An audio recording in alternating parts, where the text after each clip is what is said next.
Welcome back to the Unbiased Opinion, where everyone's opinion is biased except ours. I'm Colin. I'm Craig.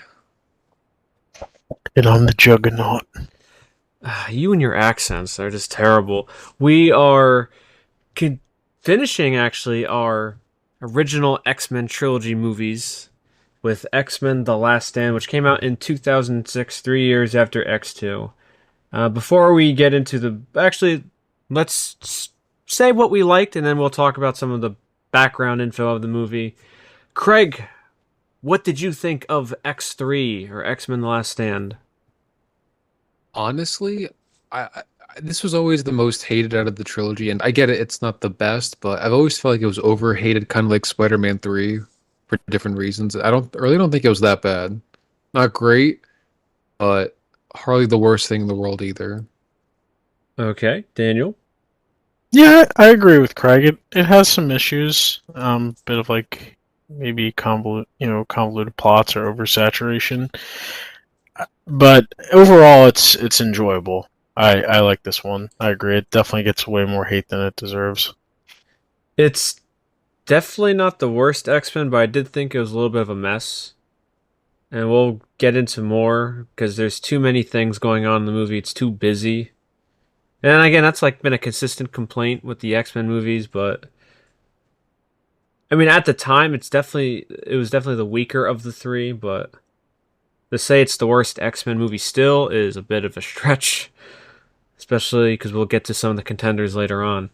Now, this movie is infamous for not having Bryan Singer. He left and he took his writing team to do Superman Returns, and then another Hollywood predator came on board, Brett Ratner, and this movie was written by Simon Kinberg and Zach Penn. And of course, if you watch some of our programming, we've thrown some shade at Simon Kinberg in the past, and him and his obsession with the Dark Phoenix storyline is just baffling. So this is our friend's first attempt at it. Well, first, I would say that it's probably one of the most famous X-Men storylines, so I'll say being obsessed with it is understandable at the very least. I'll say that.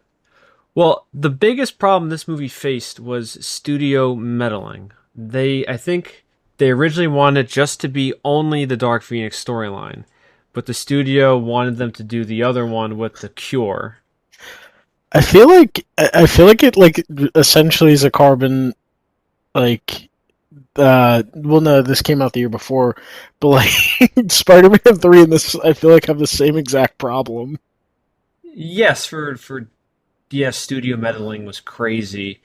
I'm trying to read it. They said the original Bryan Singer only did a partial story treatment with Dan Harris and Michael Dougherty, and the treatment focused on Jean Grey's resurrection, which also introduced the villainous Emma Frost. Is she even a villain in the X Men? Yeah, she was in Yeah, She X-Men was First used. Class. She was using first class. Yeah, she was Yeah. also one of the main villains in the actual storyline. I think it was her and the Hellfire Club were trying to control the Dark Phoenix. Not that it matters, but that's why she was there, if they were to include her. Right. So the writers had to fight Fox executive to retain the Phoenix plot, as the studio only wanted the Cure story, as it provided a reason for Magneto's conflict with the X-Men. I do think, definitely, I'm sure you guys will agree, the Cure storyline is the best part. 100%. The Wait, Dark Phoenix storyline is muddled, and it honestly feels like they forgot that Jean Grey is still running around. Because for the Yeah, last half an hour of the movie, she is just standing there doing absolutely nothing. you almost forget she especially talks in the movie. yeah, and it also completely undermines when they beat Magneto finally, like your big hailed villain for 3 movies. He gets undercut. His defeat gets undercut because it was like, oh, we still have this to deal with. So Yeah, also, because oh yeah, Craig, you continue. I agree too. Because he's like the overarching villain, and he's not even the big bad anymore. It's it's Jean Grey losing her Yeah, mind for some yeah, reason. I didn't like that at the end where it's that line he throws as he's getting on to running away with everyone, like, oh, what have I done? It's like, He knows what know he's full done. well what you've done. Don't do the remorse here. Him having remorse for Charles dying, that's fine. It's Well, hold on, established. we're not there yet. We're not there yet. Oh. I just want to continue with the studio meddling. The infamous decision to kill Cyclops was the studio's decision because James Marsden left with Bryan Singer. The writers had to convince the studio to show Cyclops' death because they wanted him to be killed off screen with a dialogue reference.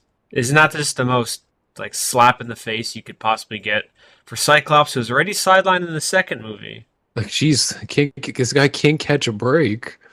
When I read that was actually really annoying to read. Just the blatant disrespect they had for the leader of X-Men. Well, I don't know if it was at that point. I don't think they were trying to disrespect Cyclops. I think they're trying to take pot shots at Bryan Singer and the actor who left.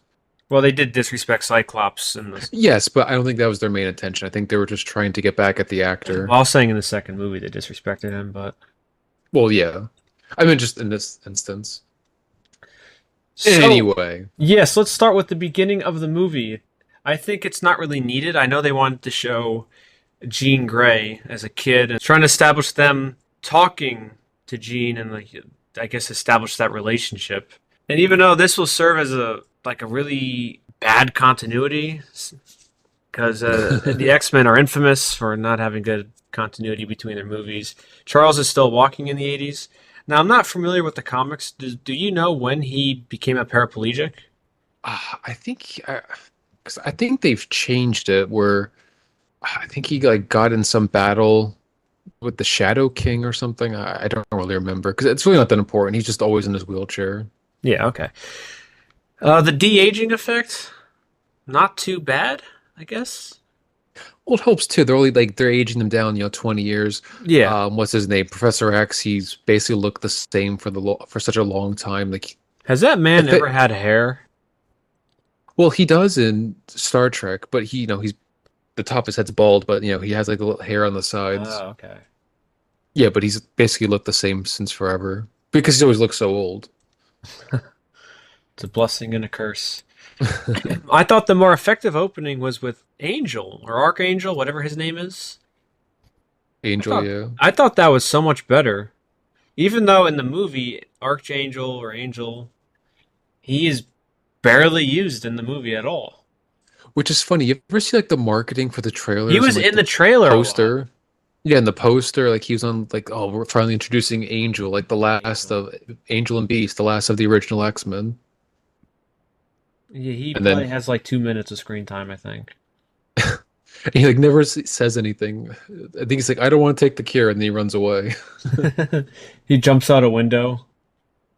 Yeah, all dramatically. And then I was kind of chuckling when he opened his wings right before he was about to take the cure. And it was just so dramatic and so slow. Also, another thing with continuity, Trask is in this movie. Yeah. And I can't help but think what they were thinking with X-Men Days of Future Past, where you could not find a more different looking actor than Bill Duke in this movie.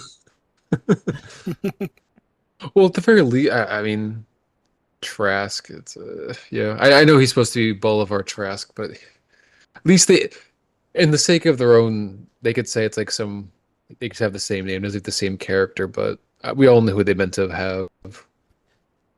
Bill Duke is 6'4", and Peter Dinklage is 4'5". They just got the most, in every category you can name, the most different looking people possible for the role of Trask. Because at first when I was watching it, I was like, did you say Trask? Is that supposed to be the same one? Also, you heard right. One thing that was kind of annoying too is that not Cyclops, Colossus is horribly underused too in this. He has one speaking line in 2 movies. Maybe was 2. There's one line in this movie. I think it was, "Hey Pete, have you seen Rogue?" Yeah, she left. Yeah.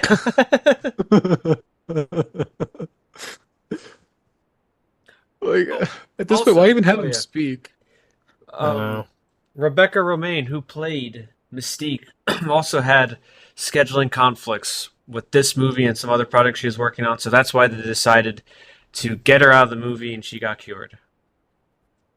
I feel like this movie would have been a lot better if it wasn't rushed. Well, if they just focused on one story. That and Yeah. if they just wanted to wait for actor availability, I felt like would have been better because I think also they said Cyclops would have had a more involved role in the third movie, and of Well, course that never weren't they trying happened. to hit that 2006 summer release window? Is that why it was rushed? Yeah,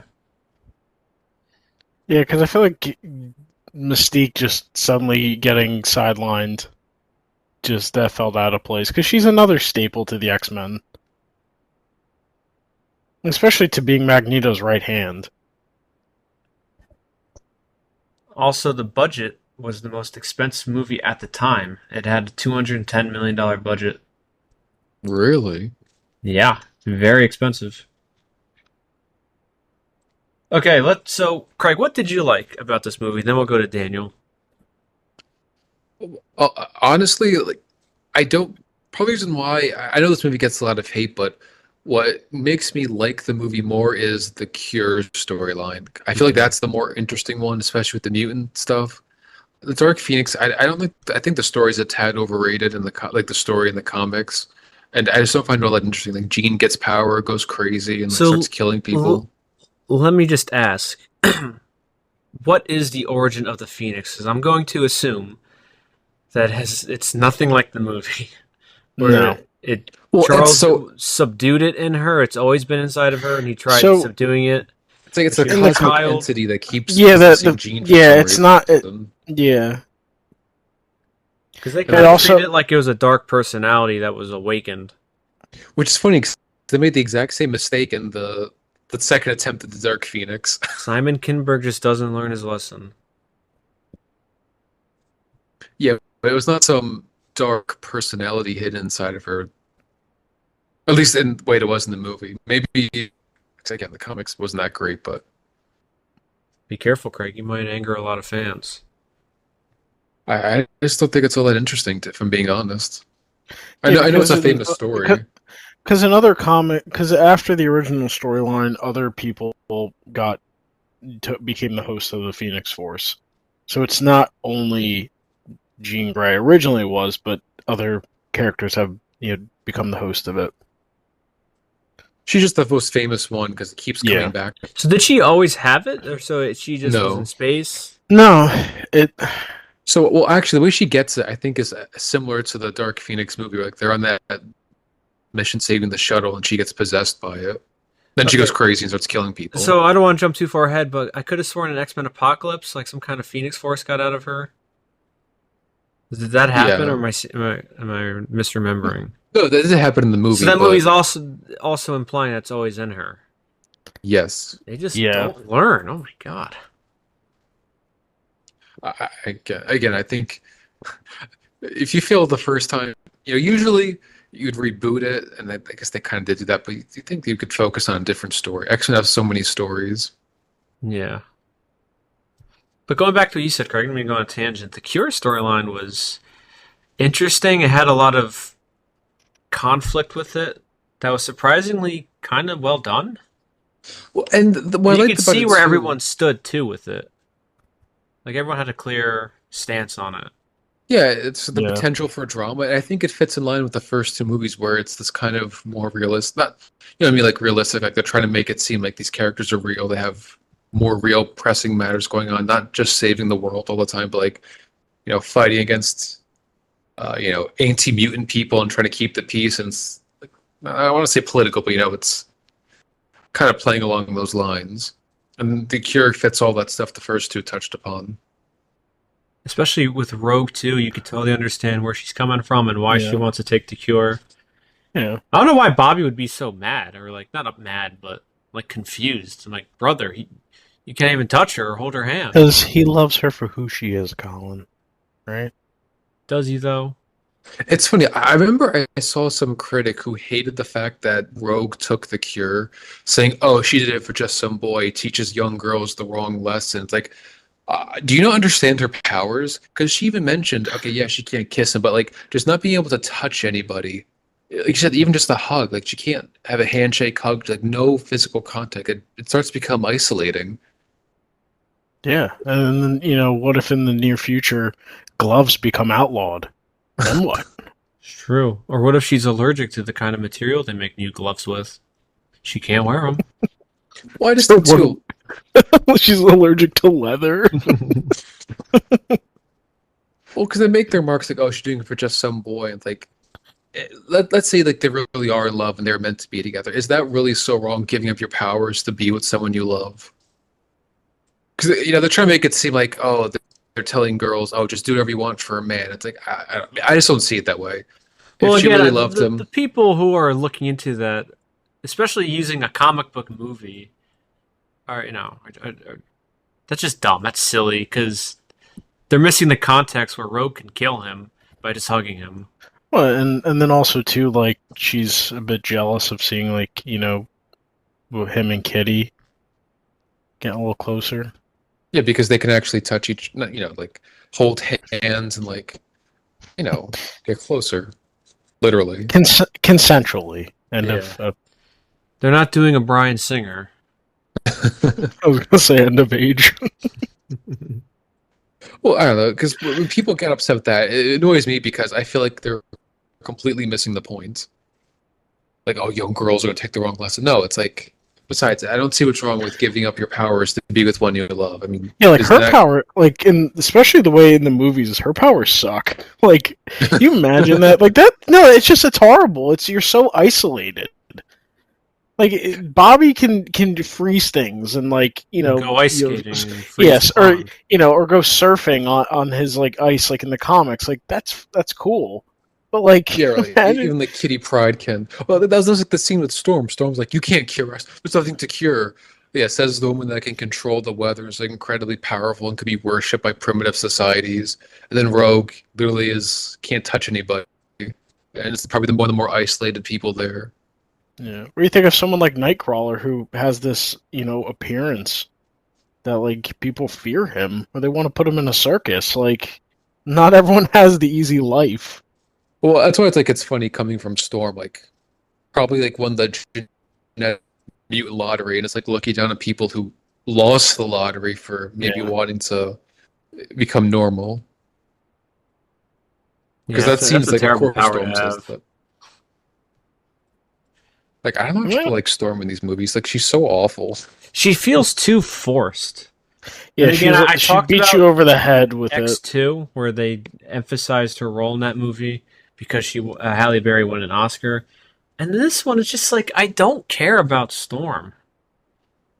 Well, part She of it is has a she's lot of just screen time, but she's so bland. not bland. She's like out of touch for the supposed to be, the teacher and the headmaster. She can't understand why someone would want to take Well, the not cure. even It's that just it's too. Like in the mind-boggling. movies, she has zero personality. Well, that too. That's what I was saying when she's just bland. And by this movie, she has zero accent. Well, that's an Well, improvement. yeah, that's a good thing. One thing that did bother me also was obviously since James Marsden wasn't really in it that much, they're like Xavier says to Storm, "Oh, you could take my place." And I'm thinking like, oh, the disrespect to Cyclops. There's no end to the disrespect for this man. Just I I just don't get the obsession. I've been saying this for a while. The obsession with Wolverine, I just don't understand in these movies. And I know Hugh Jackman was definitely a big part of it, but I hope if they reboot the X-Men, no more Wolverine. Just But he's gone. I mean, Hugh Jackman did a really good job of playing Wolverine, but No, he did. didn't. He did. But the thing is, he didn't do anything special. He just played Wolverine as he is. Like, but I agree with you, Colin. Like, being like a fan of like the Marvel comics and stuff. Like, I never got the big deal with Wolverine. He's a tough, gruff loner. It's like, yeah, there's a He- couple of those guys already in the Marvel comics. Yeah, He's I want just to some- see some psychopath with knives in his hands run around and kill people. and say bub. Yeah. Well, it's not really Wolverine unless it's rated R. Oh yeah, that's true. I don't know. That's a side tangent. Fox for some reason is convinced that Wolverine is like the greatest gift. Well, of a I mean, comic book. I won't blame Fox for putting him at the front of it because he is one of Marvel's most well-known characters. Like I can't fault them for that, but you can still have him be at the forefront alongside the other properly, in the proper place with other X-Men at the front, like Cyclops leading the actual group.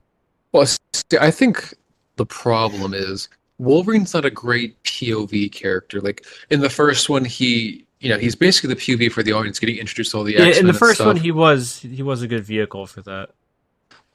I don't know, but like the character's also 200 years old, and part of it is he's got this mysterious backstory, which really is all that Well, mysterious. I Like you just meant in the see, sense of like everyone explaining things to him.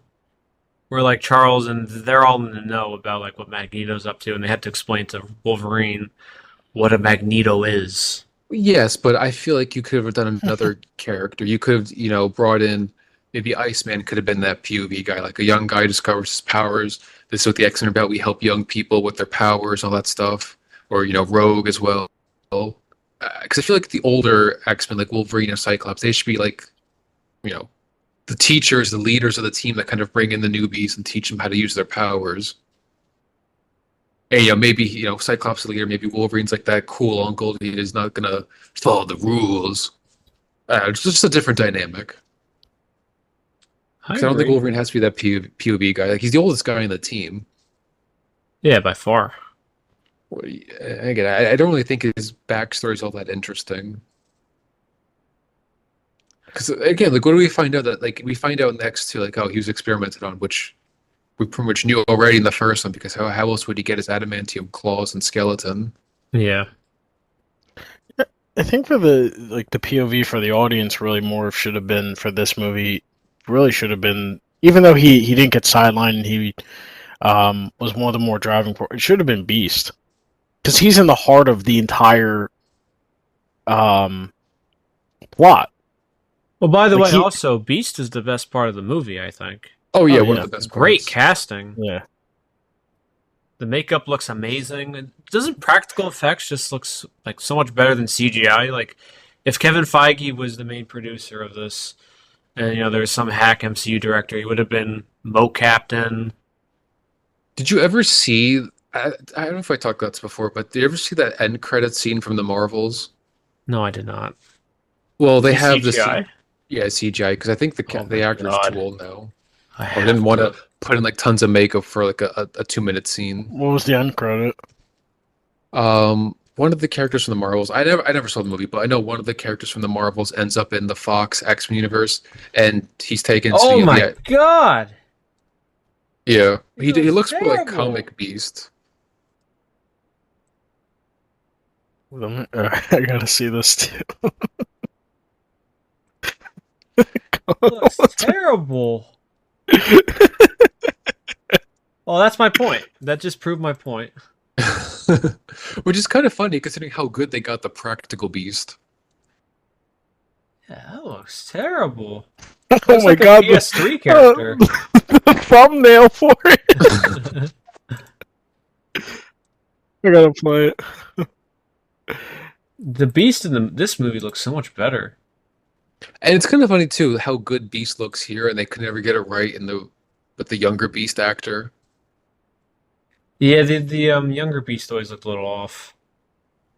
Well, I think part of it is because like I think a good chunk of it was I wasn't always CGI, but I don't know. They never tried to make him look like Beast. He never felt like bulky enough in the other one to be Beast. Like That's Kelsey true too. Grammer looked like, he probably had a bodysuit on too, but that looked bulky and he looked big as Beast.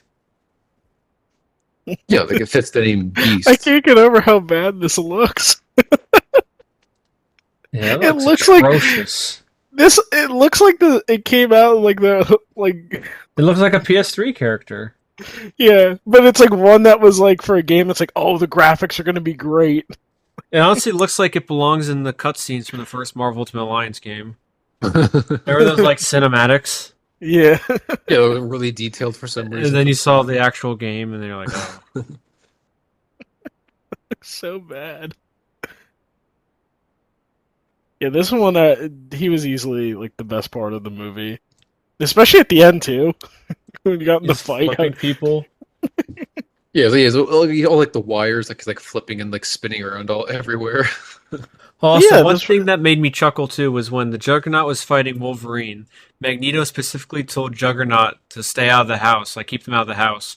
And then the Juggernaut throws Wolverine in the house. He like throws him through the ceiling, and then that was pretty cool though. That one part he throws him through the ceiling, and then you see Wolverine fall through the ceiling and back on the floor. he That's probably kicks all him, practical too. and then he kicks him back out the window. Like the action, and I mean, this movie had the most action of the first three movies by far. And Yeah. it's probably the best action of the three. I I thought remember the as a, action was pretty exciting. yeah. Well, I remember as a kid, I liking this one the most for that reason. Like, I could never like it on principle. Oh, because of the Cyclops stuff? Yeah. Well, that was my I get favorite that. part. That's why this was my favorite one. Oh, really? I was so tired of him in his glasses and not saying Yeah. anything. He just, I'm All- tired of him giving his all 5 minutes of marks to our Wolverine. yeah, him and his stupid, depressed 5 o'clock shadow. How dare you disrespect our boy, the Wolverine? Yeah. Yeah, whatever. Yeah, but Beast was definitely a highlight. Like, I'm also glad because he's one of the original X-Men, so he should at some point you got to bring him on. Yeah. Was Well, it the I- first X-Men or X2 that showed Hank McCoy? It was the second one, but Oh, that was yeah. his, Yeah. But non-beast form. I saw this recently. This is a bit of a tangent, but did I mention this last week? I Where have there's no this idea. crossover with the Star Trek comics, and he was in the No. med bay with Bones, and then Nurse Chapel comes in and he goes, "Dr. McCoy," and you see Beast and Bones look up Uh-huh. because they're both Dr. McCoy. Nice tangent. Anyway. Nice tangent, buddy. That's actually hilarious. I'm just because they're both Dr. McCoy. So how did You you wouldn't guys get it. How did you guys feel about Charles Xavier's death? Oh, but and What? before you know what, before we get to that, Charles Xavier seemed a little off in this movie too. Like he was just blaming He did. Logan for no reason really. He said to Logan like, "What have you done?" And he didn't really do anything. I mean, let's finish this thought. I have another thought about the relationship of Jean Grey and Wolverine, which we'll get into later. But yeah, let's finish the Xavier thought.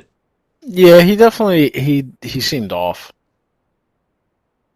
And then like him like talking about like, giving it over to Storm, it's like I think Xavier would have to die before he would, relinquish it to someone else. Well, not I like think that was- foreshadowing, but yeah. no, clearly it was foreshadowing, but like I'm talking about like actual Charles Xavier. I don't think he would ever relinquish that. Well, I think the reason why it doesn't feel like Charles Xavier is because he's the ultimate, we're going to give everyone every last chance to, find the better path and all that stuff. And then he basically takes away Jean's opportunity to find the better path by, putting up barriers in her head so she can't even think wrong. That's why it feels wrong. Like, he And basically when took away when part Logan of was her free questioning will. him, he's like, "I don't want to hear it, especially from someone like you." Yeah, was like, I have "Oh to my explain God." myself to you. Yeah. And then he said, like, "I'll have to explain myself, especially to someone like you." Yeah, it's like, geez. Like, did Logan loosen one of the screws in your wheelchair? Like, why are you so mad? Did he push you down the stairs again? Yeah, he definitely felt off, and then it's like pleading to Jean, like, "Oh, let me save you after I totally screwed you up." After I pretty much mentally handicapped a part of you.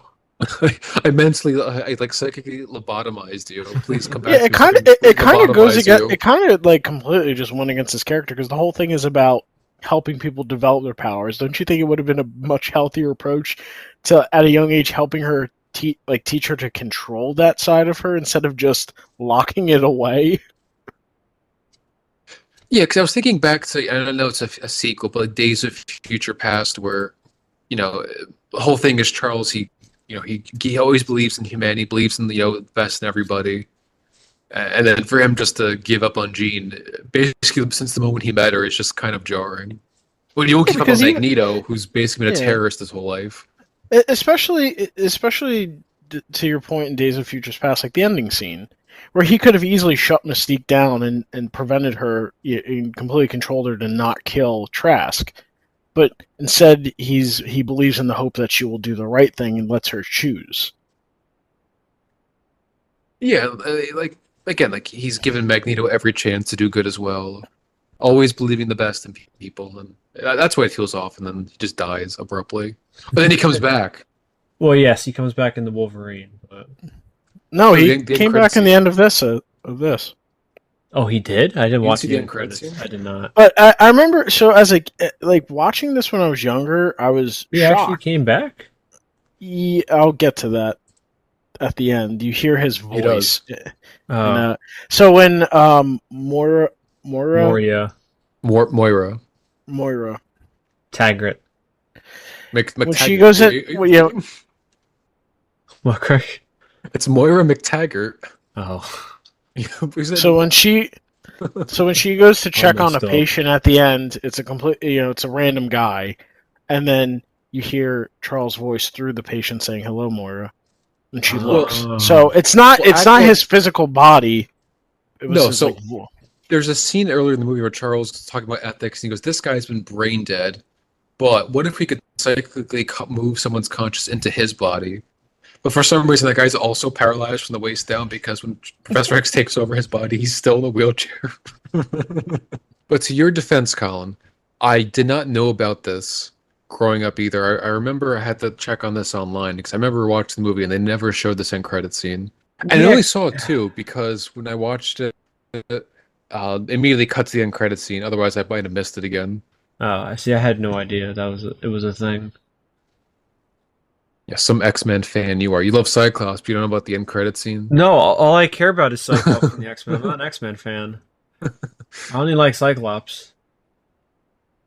No one's ever really gone. Even also too, the tease towards the end of the movie where Magneto he obviously gets his powers taken away, but still at the end he's teasing that he actually didn't lose his powers, like undoing everything the movie Yeah, did. see, that was the lame part probably, where they couldn't fully commit. Because I would appreciate the movie more if they just fully committed to the cure part. Because then those are your stakes. You lose your powers for good, and then what's the point of what kind of cure is it then? If you can get your powers back after like a day or two. Well, especially when you look at Days of Future Past 2, where everyone we know who took it got their powers back.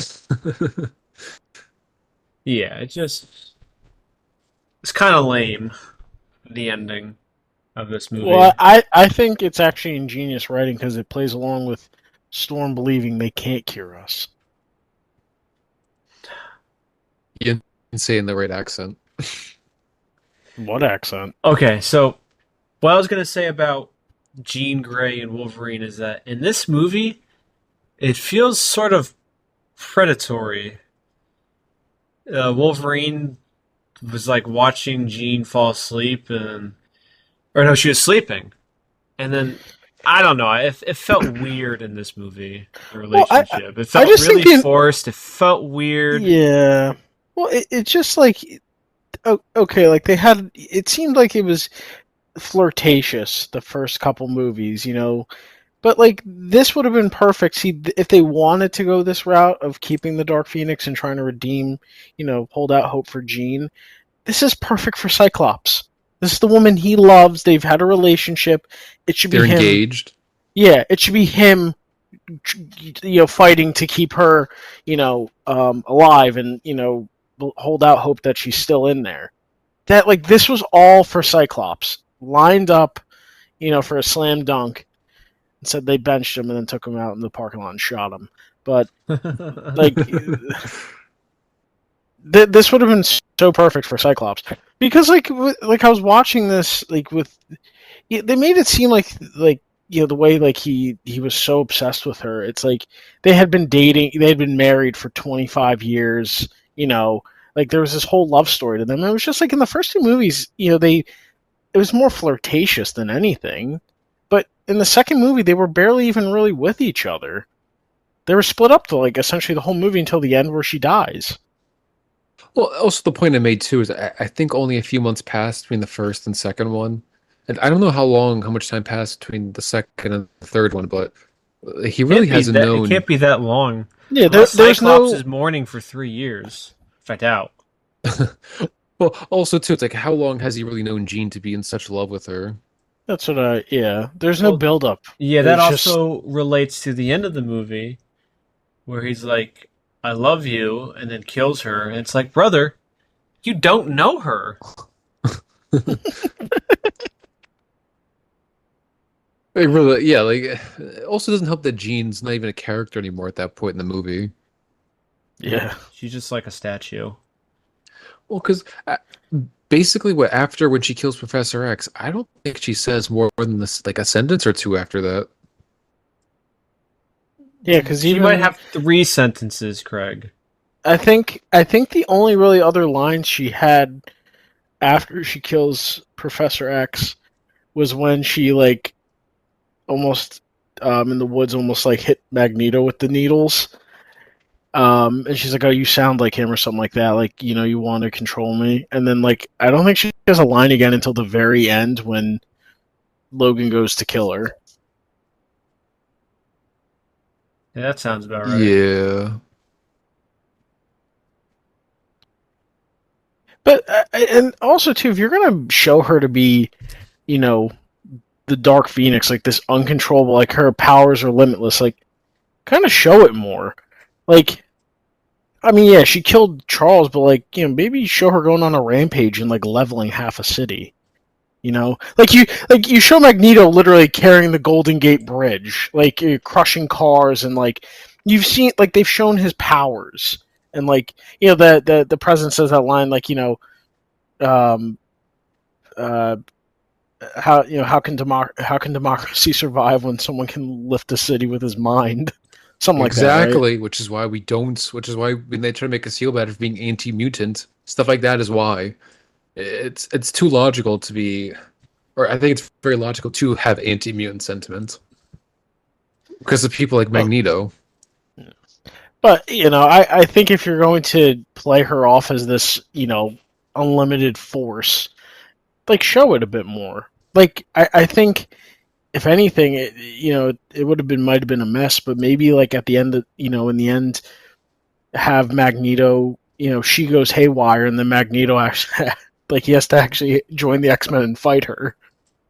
Well, again, that's part of the problem of having Yeah. Well, multiple I mean, just storylines. cut it out completely. Just don't bring back Jean. Don't kill off Cyclops. Um, or if you do have the Jean, have Cyclops be the one to track her down.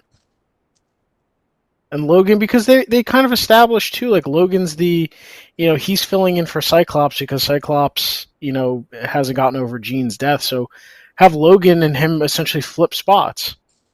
And then now, Wolverine is becoming more of a leader and, get connecting with the kids appropriately. And, you have Cyclops go. See, this Like, would have been after Charles Xavier's death. That would have been the best part for Cyclops as a character to step up and rally all the X-Men like he's supposed to do. Instead, he's all that's left of him are a bunch of glasses that Jean Grey crushes. I I was gonna think, say to Daniel's point about the Phoenix being out of control. That is kind of what happens in the comics. I think she starts destroying planets, and then the Shi'ar get involved and like tell them, "Okay, we gotta do something about this. This is not good for business." like obviously for a 2006 superhero movie, you can't spend your Yeah, yeah. budget on showing But planets getting destroyed. But you can say she show, levels New York City or something. yeah, or San Francisco. Like she levels half Jeez, of it. she really the bad guy? Don't But worry, yeah, CMC would come out and save him. But yeah, I just if you're gonna have her hailed as this unstoppable force, then show it. Show it. He's right here. I think Colin actually. Um, I think there's like a director's cut or special edition, like where if you zoom in on Cyclops' glasses after he gets killed, you can actually see all his lines written in on the inside of his Wow. lens. he was too lazy to You're very memorize funny, them. you know that? Well, I think it's only Look, like four it's lines. I'm saying it's a technique actors use to write on stuff that people won't see, so they can memorize their lines easier. What's the big deal? Making fun of my boy Cyclops. Well, really, I didn't make fun of him. He was the producers and director butchered him. So, speaking of butchers, what did you think of what's her name, Mystique losing her powers, and then Magneto just saying, "Okay, screw you." It felt so disrespectful. See, it felt disrespectful to Mystique, but at the same time, I feel like that's something Magneto could do. Like he is, I don't know, he's all he cares about his cause. He doesn't like gets in the way. I could see Yeah, that I point can of see view him for being callous. Magneto. it's a double-edged sword because, like, I think there might have been a better way to see Magneto kind of show his conviction towards the cause and leave her behind without just completely dumping her character right there. Because she was his right hand. Like, I think there could have been a better way of them handling her like that, or you just maybe delay the movie a bit and fit her in a full-time schedule so you don't have to have this problem. Well, that'd be the Yeah, logical but thing. Because it was just such an abrupt end. Because then the only time you see her again is that quick footage of her giving away the information. Like, she's not even in the movie. It's not like she flips sides or well, she kind you of know. did. Too. Well, no, but I'm saying, like, I think they could have still utilized her character and, like, maybe had her come to you know the X-Men. I mean, like, error of my ways. Like, we're gonna, or maybe honestly, she's like, well, now I have something personal. I want to help you take down Magneto. She doesn't have to be fully like, oh, I'm for the mutants and all that. But she could have just been like, screw Magneto. I want to take him down. I'm with you. Yeah, I don't know. I just with her losing her powers, I can kind of see Magneto being so callous, and I did kind of like that. Not I because I Well, like he's a like just man with a Magneto. plan. Like he's not Well, going to that's what I was gonna say. execute I do whatever his plan respect. is. I see what Craig says though. Like he's saying, because I do respect the fact that he has such conviction in his grand plan that he's just like, oh well. You're not one of us anymore. Cold-blooded but necessary move in Magneto's mind. Yeah, but to Charles' death, I remember watching it, as a kid, and I was just like, oh, like as a kid, I was shocked. Yeah, you can't kill But Professor X, especially like that. yeah, Well, they did, Craig. Goes down like a punk. Well, actually, he didn't die. He just transferred his consciousness somehow. I did want Somehow to say, Charles I did want to returned. say, I did want to say about that one about the scene, like when Jean was getting too out of control, then Logan's like, screw it, and like him and Storm like go to, they run to the house, and then the best is like they show like, Juggernaut putting his helmet on, getting ready, like he like a boxer, and then they showed everyone else, and then they show that porcupine dude, like Storm's like levitating and summoning weather, and then this dude gets like ready, he just pulls out it like just does the quill thing. I'm like, what is that going to do?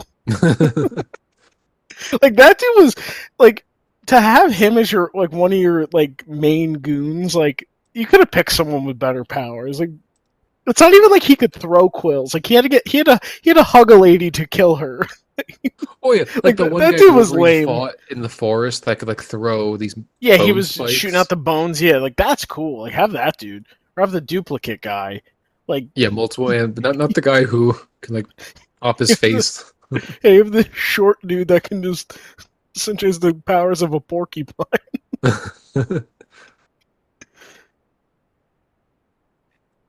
But Oh, speaking of, you mentioned the Juggernaut. A lot of people didn't like him in this movie, and I wonder if I, part of it is that he didn't look like his comic self. And it's like, well, okay, his comic self's like comically over proportioned, and I like how yeah. Deadpool. yeah, Maybe. the Yep. technology wasn't there yet.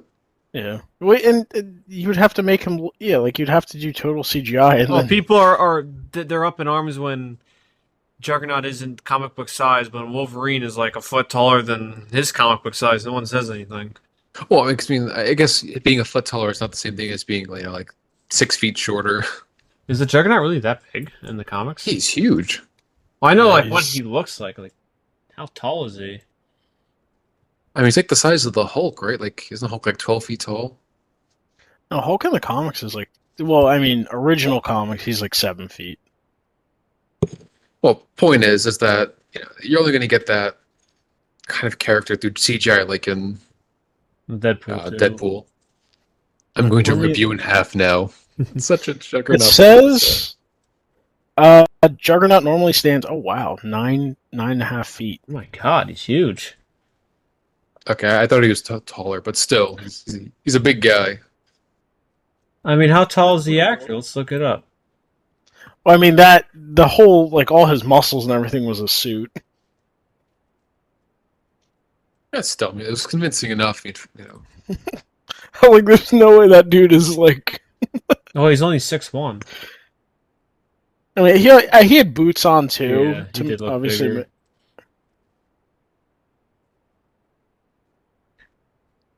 I like Juggernaut. I thought he was okay. Like, I mean, the Juggernaut's a very simple villain. I don't know why people got mad because like I'm the Juggernaut, and he runs through the walls and stuff. It's like that's what he does. He runs through stuff. again, I guess since I'm not too big of an X-Men fan, it doesn't bother me. But I imagine if maybe the Juggernaut is one of your favorite comic book characters, I guess I could see if you were upset. But to someone like me, I really don't care. Like, I thought it was okay. It was fine. Well, I also think it's part of the problem of there's just so many X-Men characters. You're never going to please everybody. So the character they're trying their best to appease people, but that means people are like going to just tons of characters and get no screen time, like Angel and Juggernaut and Multiple Man. Yeah. Like only a few people are going to get like actual serious screen time. I mean, the Juggernaut thing is just he runs through stuff. Like you can't stop him. He's Remember, he's an enforcer. That's his role. I remember what's his name? Road to Lions 3. Like there's a Juggernaut fight, but like the first part of the fight, he's just running through the X Mansion, destroying stuff. That's what he does. Yeah, he's essentially just a better version or stronger version of Rhino. I'm the Rhino. So, Craig and Daniel, what did you not like about the movie? We talked about what you liked. What didn't you like?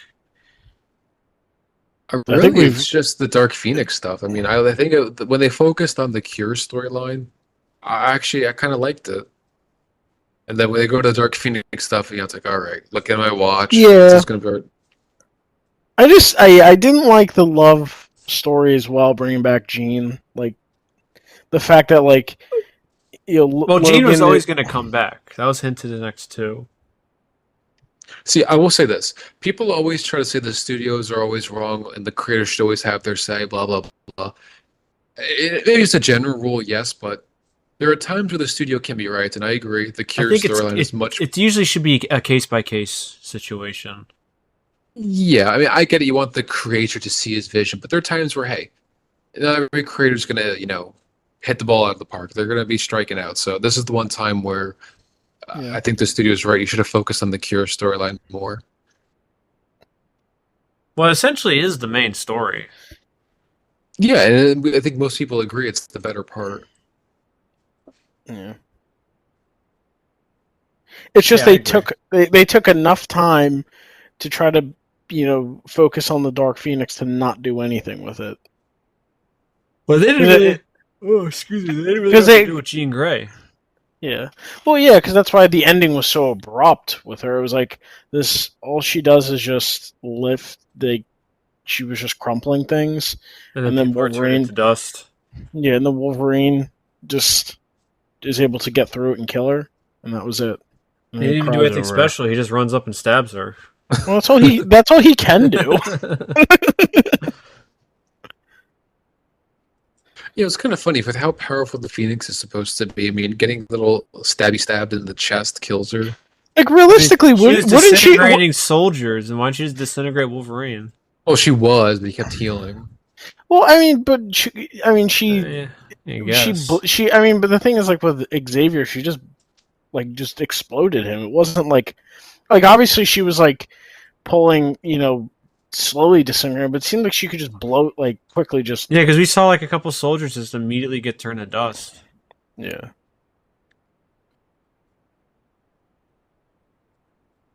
I don't know, it just felt very lame.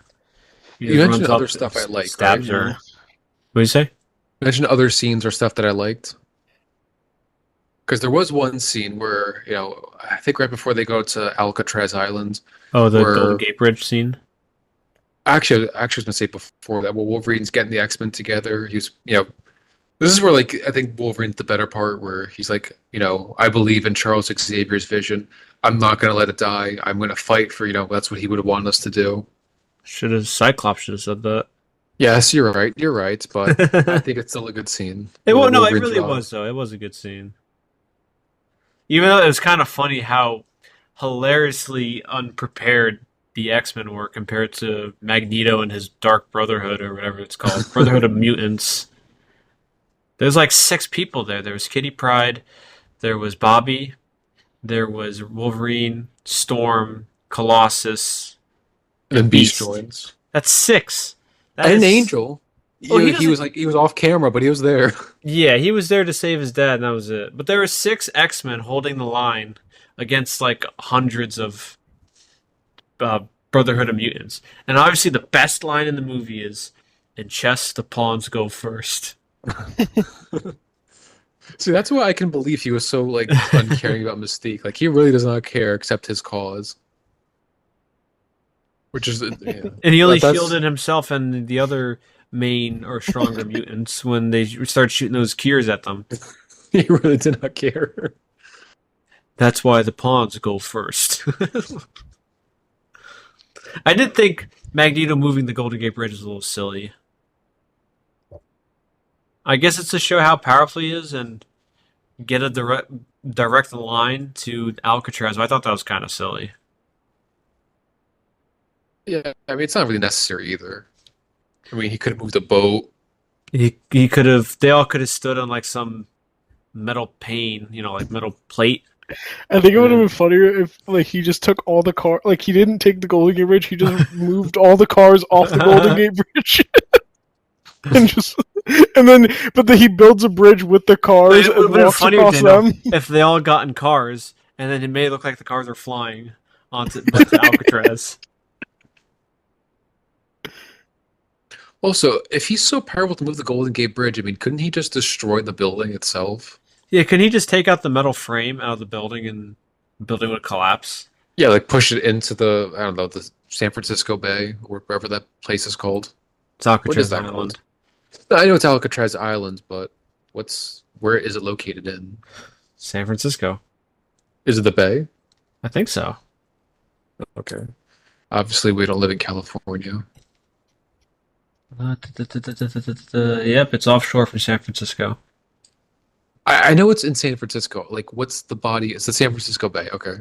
Also, too, like, you have that girl that can move super fast. Why do you not just send her in the, like... Well, if she grabs the kid, she can't use her powers, but...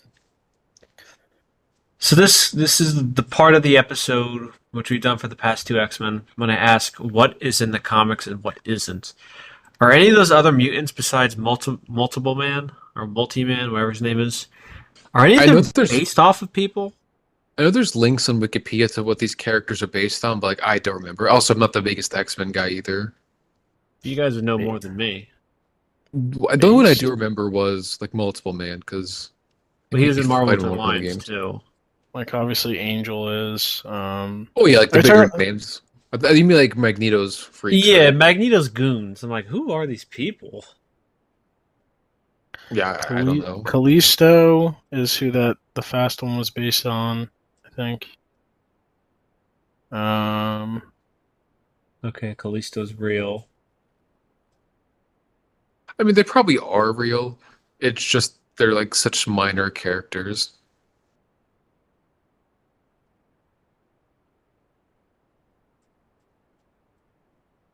Oh, okay. So I think even that kid would take away people's powers. I think even he's real too. Psylocke is in the movie? Really? Other actors who portray mutants are Millie- Arclight Melicon as Psylocke. Arclight is a real one. Wasn't a Kiddo Mate. Psylocke in the movie? Yeah, is that like a deleted scene? It has to be. Let's look it up on Wikipedia or Google Images. Huh. Learn something new every day. I guess she was cut out.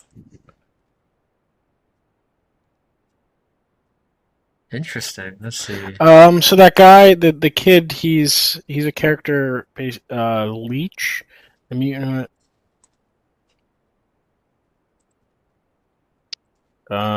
Yep, that's his power and everything, except in the comics, he's like some green skinned. He's looks like actually a So leech. Psylocke he was actually the looks like one a that leech. said to the doctor going somewhere before Porcupine Guy kills the doctor.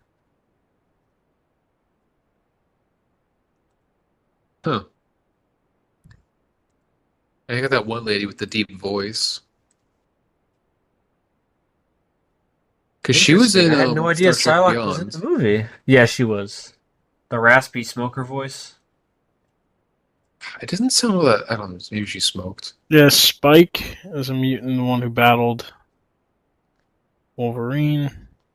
It's kind of crazy that they wasted. I mean, I don't know if Psylocke is a big X-Men character, but it feels like they wasted. Well, a lot of people like her, and you probably know why. I know why. But I Wait, guess what? as an original character, was she ever popular? You know the answer to that. She is popular. Yeah, okay. Well, I guess what I'm getting at Wait, is which character? Sorry. Psylocke. Psylocke. Why would they waste her on some essentially a cameo in this movie? Well, I didn't even know it was her. So I mean, they could just say it really wasn't her. Interesting. All right. It would have been funny if they had Leech be comic book accurate as this like green mutant. But it's kind of dumb though. The whole point is that like a Toad. he should look like a normal person because he takes away people's powers. Why would he look so weird? There's another guy people thought was Toad, except he was confirmed it was a Noli.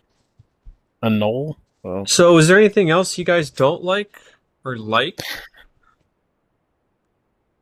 What I don't like, I mean, Because I think it's a unanimous opinion that the Dark Phoenix storyline is lame. It's not well done. It's rushed. I don't like that Cyclops had a line. You're so funny. What about you, Craig? well, there are some stuff that I liked when was a Pyro goes, I wish I could have killed the professor, and Magneto was like, Oh yeah. no. Oh yeah. Pyro should have read the room. Yeah. Well, especially too, it's like, sure you fight the X-Men, but especially at that point in time too, they weren't even fighting each other. Otherwise, like so, eager to take out the professor. Yeah. Yeah, the professor who gave you a home to help you hone in on your abilities to use your powers. That Professor Pyro. You wish you killed him. Yeah, okay, bud. I know, like such ungrateful people. I did like when Bobby took him out at the end. Went into his actual ice form and just cracked him with the headbutt. I wish like Bobby kept that form more, like his classic look. It's too expensive. Well, his classic look is probably cheaper. He looks like a snowman with boots. Looking back at this, the trilogy, it's kind of a shame. Isn't Iceman kind of a popular character? Isn't he more like a Johnny Storm, where he's kind of like laid back, more jokey? I think Stan Lee admitted like they just copied John. They copy and pasted him, but gave him ice instead of fire powers. This one, like, just felt, I don't know what to say, like angsty. He's kind of quiet. Well, he's juggling. You know what is funny though? Remember the scene? I think it was Professor X's funeral. He's holding the hands of Rogue and Kitty Pryde. The man's a player. Oh, it's funny. But I just feel like they should have definitely gave him more of that personality throughout the movies to make him kind of stand out more from the regular crowd. Because there's already a lot of stoic X-Men. You don't need another one that's kind of like, you know, devoid of personality, I guess you could say. Yeah, I mean, but I at the same mean, time too, like you can't go full Johnny Storm either. oh yeah, I'm not saying he is, Mr. Joke Man, but But Iceman was always one of the cooler X-Men. He's also one of the originals. That's why it's kind of surprising how long it took to introduce Angel. Although I think he's always been the least Especially, useful out of the original five. especially if you're gonna sideline and literally kill off Cyclops, like then shift Bobby, into more of a leadership role. so who are the original? Would you say 6 X-Men? So if you include Professor X's leader, but the original five were Cyclops, Jean Grey as Marvel Girl, Iceman, Angel, and Beast before he turned blue. Really? He was never always blue? No, he looked like he looked like a monkey man. I mean, look up Beast Yeah. original. Wow, I did not Yeah. know that. Beast. He had like monkey feet. But he always had that, right? Yeah, Who's Marvel Girl? Jean that's Grey. Jean Grey. Oh, That was her he did. original name. Yeah. Yeah, Did you ever he see the looks- cover looks two of so the first weird. X-Men where they're fighting Magneto and like they're all trying to attack him? Jean's in the background, but then Angel has a bazooka trying to shoot Magneto. Is he actually? Yeah. I remember I was like looking Oh through yeah, he like the old does. first issues. And it's just funny he had he's Look locked at and Beast. loaded. Beast just looks like a regular dude with like an executioner hood. Iceman, like you can't even see his eyes. It looks like Yeah, someone just covered him in snow.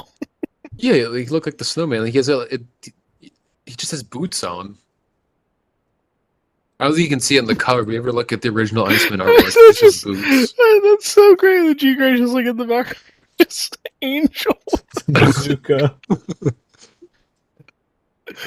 Uh, That's pretty cool though. yeah. Pretty cool. Cool stuff. So, like, I guess. Oh, you go, Craig. I was gonna say, like, I know we tend to be more negative, but this is one where I know it's not the best, but I really don't think it's the worst. I think people tend to overhate on it, like Spider-Man 3. If you actually sit down and watch it, I think Spider-Man 3 is better, but It's if you sit down and watch this, it's Yeah, I not think the end the, of the the problem world. is with those people who are just hyperbolic. it's still an for the easily sake of enjoyable it. film. It's not unwatchable. There's some stuff to like about it, but I just can't get behind the spiteful deaths, and the Dark Phoenix storyline is just terrible. Yeah, like I said, it's not perfect. I do think it is the weakest of the original 3, though. In terms of, at least the other ones had a better story going on in it, and there were more enjoyable character moments than this one. Yeah, because this one too, it felt like, especially the final battle, almost felt like a proto MCU movie where everyone's kind of like telling jokes. Like everyone has to have a joke every time they take out a bad guy. Grow those think- back. Yeah, Wolverine. I think Kitty Pryde when Juggernaut ran into the wall. I mean, at least for Wolverine, Colossus, it was yes. actually being serious, but Well, they didn't allow him to speak. Iceman. You also didn't even see him in the final fight after his superhero entrance. No, he did the fastball special, and then and yeah, that's something I like too. You never learn. Yeah, Magneto. Well, I think I saw a deleted scene where he was like, before Beast comes in and sticks the cure in him, he's like torturing Wolverine, spinning him around. He was like beating him up when he caught him, and that's when he says like, "You never learn." Or like in the forest where Wolverine's like, I'm not leaving without Jean. He's like, yes, you are. Just hurls him across the forest. No. KOs him. Before that, he goes, I I'm could not here to smell fight your you. adamantium skeleton a mile away. I'm not here to fight you, wise boy. Magneto is like the ultimate nerf on Wolverine. Like, there's nothing Wolverine can do. Yeah, and I'm not talking complaining about like Wolverine's lines there. Like he felt like he was being like he felt like being arrogant and rude, but that was not like the Marvel quips. Like he was just doing it to be like a jerk to Wolverine, tell him to get out of here. I remember Oh like the yeah, final fight yeah, yeah. where everyone's got to tell a joke. I think looking back at this trilogy, and I haven't seen all these movies prior to our reviews in such a long time, and I think for the most part, aside from some dated special effects, they definitely hold up well, and I prefer these movies at least in terms of their tone and storytelling over the newer Marvel, not even the newer Marvel movies, but like a lot of the Marvel movies, I'd say. Because a lot of them felt like that they get too jokey, where it's like, oh, you got to constantly have a joke. Every character is becoming the same character. They don't stand out anymore. They aren't taking everything seriously. It's like, oh, isn't it funny we're in a comic book movie? It's like, okay, that's it. That's your only commentary. Like it's just a nice change of pace when they're kind of taking the plot seriously. They're not making jokes every 5 seconds. People die, and it's like it affects them. It's not like a joke and they're forgotten about. I mean, granted, they do come back, but that's a different issue. Well, after this, I guess we'll follow the X Men movies chronologically, and we'll continue with X Men Origins Wolverine. Oh God help boy, us. Yes. But just have one sentence to describe the movie. Craig, you go first. it's mid. It's mid. Daniel, what do you think of X Men: The Last Stand? It was fun. Okay, I think it's an okay, not terrible movie. It's average. Yeah. Don't like some of the Still, choices, but it didn't like it. The movie wasn't a disaster. it was still enjoyable. Yeah, there's some enjoyable moments in it. With all of that being said, this has been the Unbiased Opinion, where everyone's opinion is biased except ours. I am Colin. I'm Craig. And yeah. Yeah. And we will see you next week with X Men Origins Wolverine. Ugh. Yeah.